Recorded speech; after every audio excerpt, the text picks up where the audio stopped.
Today's episode is brought to you by me.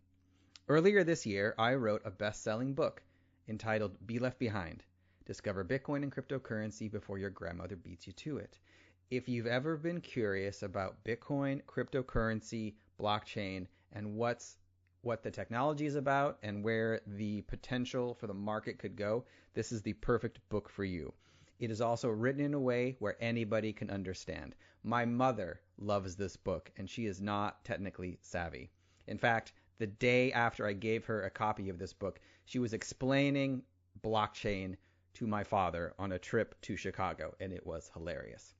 The book is available anywhere books are sold, Amazon, Barnes & Nobles, or you can go into your local bookstore and request a copy. If you would like a personally autographed signed copy, go to yuricataldo.com, and it's very easy to select one and reach out to me, and I will be happy to sign and send you a copy of the book. This episode is also brought to you by MeetFox.com. MeetFox is a women-run organization that allows you to monetize your time with online meetings. If you're a coach, if you're a consultant, if you're an expert that charges anybody to work with you, if you want to try something new in 2021 and start making money from your expertise, MeetFox is the perfect place for you to do that. It allows you to use their very simple interface to schedule meetings with a single click. It allows you to set up your online meetings and charge for them with instant payments or automatic invoicing. It is a very simple, easy-to-use system. If you go to meetfox.com and use the promo code YURI at checkout, that's Y-U-R-I, you will get 2 months for free to test it out. I personally use MeetFox for all of my meetings, and right now I am a mentor that works with Mass Challenge, Techstars, MIT, and Yale with a lot of their startups, and this is my preferred platform. Right now, if you're stuck, if your company needs help with PR, marketing, media relations, or business strategy, or if you're just trying to think through how to transition to a new career, go to advanceyourart.com or yuricataldo.com, find my MeetFox link, and book a time with me. I would love to chat with you and help you through whatever problems you have.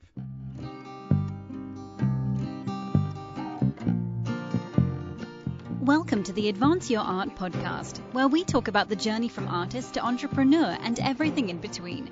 You've worked hard to hone your craft. Now take it to the next level with tips, techniques, strategies, and routines used by successful artists to grow their businesses and careers. Now, let's get started and have some fun with your host, Yuri Cataldo.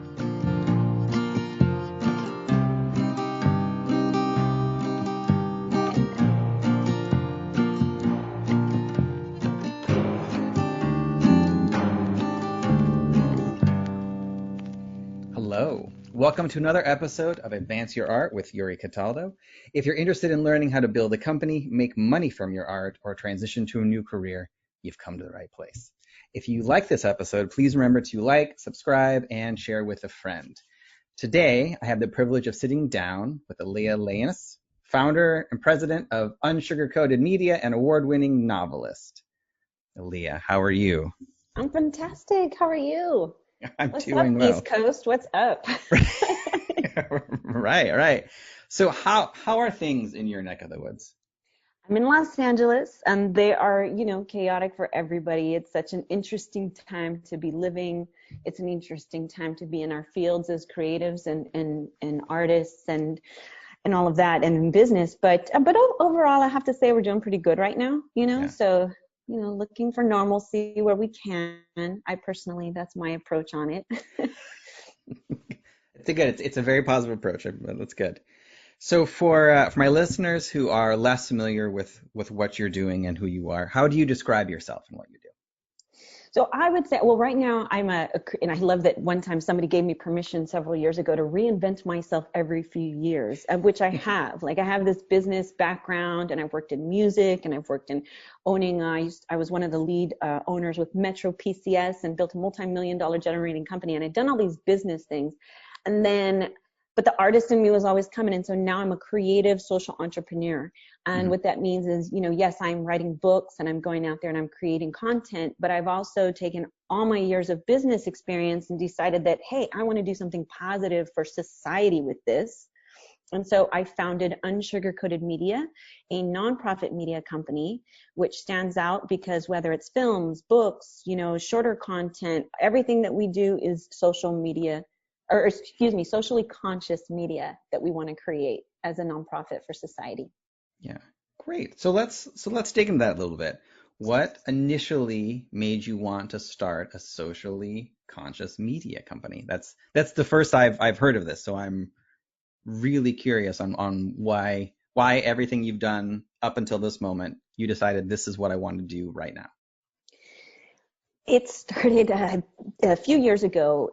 Not necessarily, I started out of seeing so much negativity, Yuri. It started, and as an artist, as an author, I've written 2 novels since 2018. The second one, Jugend, has won 3 awards for its very hard-hitting message.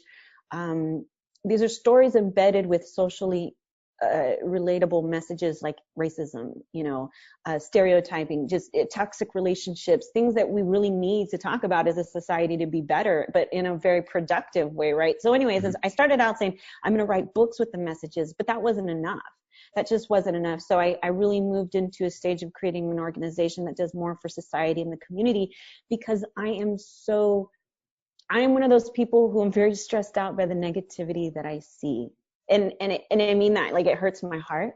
Yeah. And so it prompts me to just want to do more. And we have so many people that are upset with media today. They don't trust it. We don't trust it. So I'm like, okay, if people do understand that I am a nonprofit, that I'm not here to push a certain idea and agenda, but I really do want to talk about these issues that we're facing as a society together.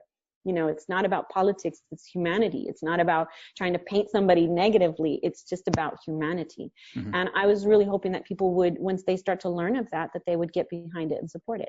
Yeah. Oh, wonderful. So how is it? So you said you started a few years ago. How have things progressed now that you have been running this company for a few years? Well, actually, it's been 2 years. We launched it. I launched my first book in 2018. We started Unsugarcoated Media in 2019, but it's been fantastic. We had our first, we were tripped up a little bit by, COVID. 2020 has been a rough year for any business, right. But we launched last year with an event called EmpowerCon at the LA Convention Center. We really definitely kind of broadly speak to survivors of trauma. Like in 2019, this was my message, right? And I have to say this because, so I'm a cancer survivor and I relate to the cancer community. I've been through domestic violence. I've been through certain things personally that put me in another category, right? And I kind of stepped back and realized all these traumatic events in my life have created the person I am today. And so many of us are today, like so many of us go through more traumas than we really realize. And a lot of the time our behaviors and actions are a result of those traumas. So yeah, I'm going to crazily enough in 2019, people are like, who's your target demographic? I'm like, survivors of trauma. And in my audience, I had women who had been sex trafficked, as well as Emmy nominated producers in my audience who were there to receive this uniquely curated empowerment day that I had structured.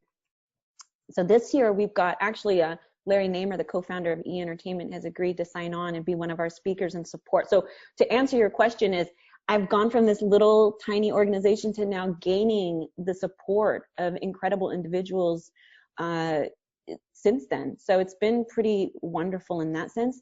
And I'm just we're restructuring because of COVID right now on how we're going to move forward with the next event. But we continue to grow, and that's good. We continue to see an impact, and that's positive.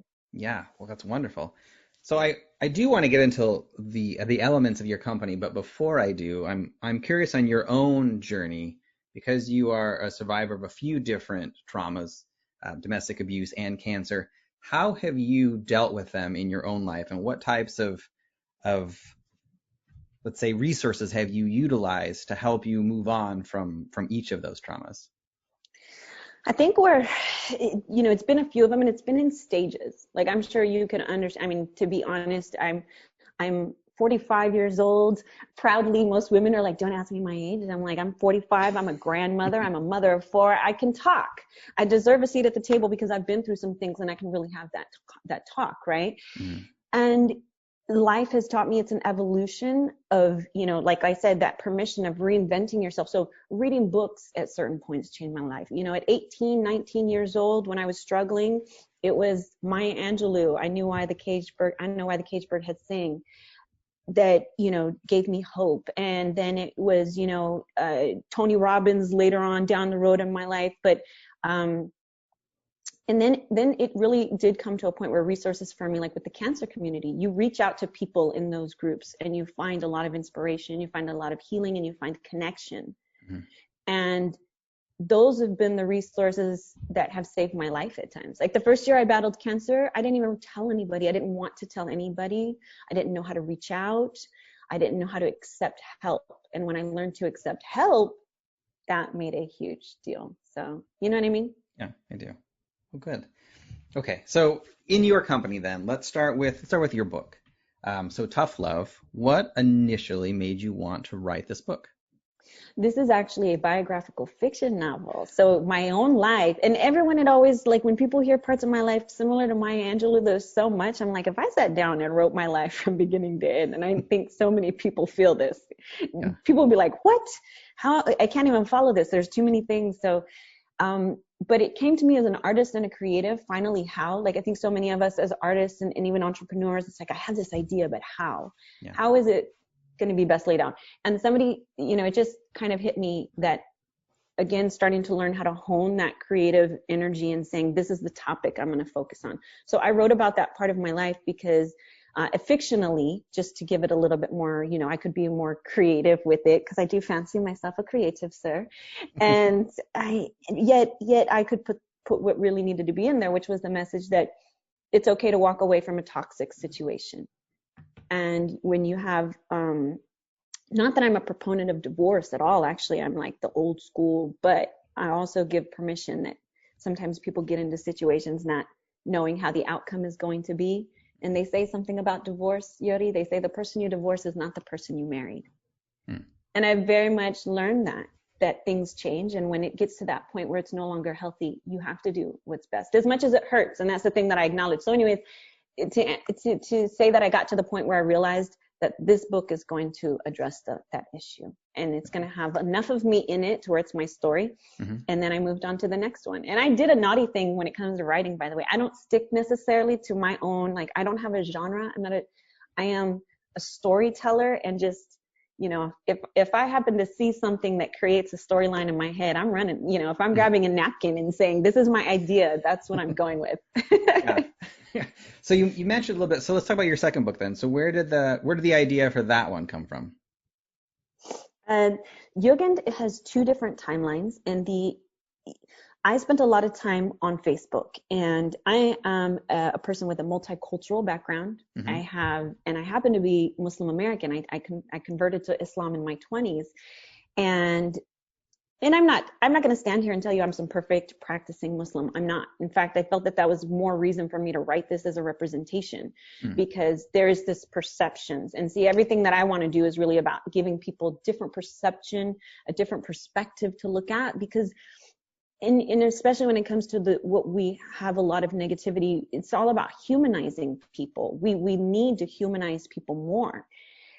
And so when I was on Facebook, Yuri, and I would just see my friends, people I knew and cared about, that they would say things like, all Muslims need to die, and I would kind of try to engage in certain conversations, always from a positive perspective. I'm not one of those people that goes and tells, I respect everyone, and it just came to the point where I said, I'm not going to spend my time trying to jump up and down virtually and tell people there's another side to this story that you don't understand. There's another side to this that you aren't giving chance to. And I decided I would tell it in a story. So the cool thing is I had the first idea, which is of Clark. Clark is a 14-year-old boy in Atlanta. He has, through several difficulties, ended up in a home where he is a foster kid, and he's there to prove that the family he's with, who are Muslim, are terrorists. So I had this kind of storyline, and then I was watching History Channel one day, as I love to do. Anybody who knows me, my favorite people are like, your favorite channel is what? I'm like, the History Channel, or Discovery Channel, or Science Channel. Mm-hmm. And which really comes up with my husband when sports time, I got to tell you, when sports gets into gear, it's like we're fighting anyway. And I saw the story, which is based in truth, that in 1937, just prior, there was a group of 14-year-old boys